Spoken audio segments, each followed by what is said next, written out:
It was nearly 2 a.m. when I left the party. The small-town roads were quiet, and the only sound was the rumble of my car engine.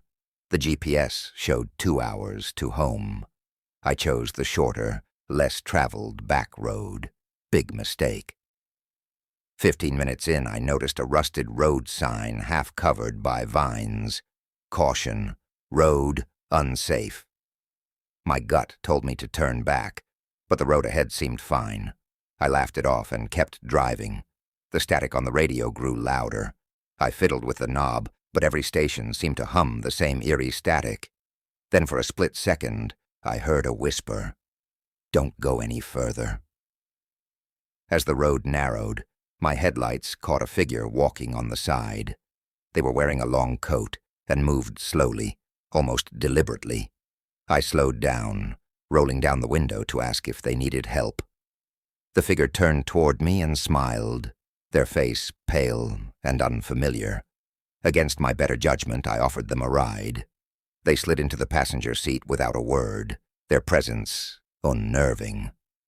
I tried making small talk, but their answers were cryptic. "Where are you headed?" I asked. "To where I've always been." They replied. My stomach churned. Their voice had a strange echo, like they weren't entirely. As we drove, I noticed something strange. The same bent tree and abandoned gas station kept appearing. I was driving in circles, but the passenger insisted. "You're almost there."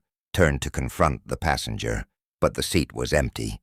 My heart raced as I hit the brakes. I was alone, yet their faint voice whispered, "You shouldn't have come." The GPS rerouted on its own, the map now showing a single red line leading to a blinking destination labeled home. My phone buzzed with a notification. "Welcome to the vanishing road." I reached home, only to find myself parked outside the diner where my journey began. My car engine sputtered and died. As I stepped out, the figure from earlier stood in the shadows, smiling. "You never left," they whispered, and then everything went dark. The GPS rerouted on its own. The red line blinked on the screen, leading to a destination labeled home. My phone buzzed, and I hesitated before checking the notification. The message sent a shiver down my spine. "Welcome to the vanishing road." I slammed the gas pedal, desperate to escape.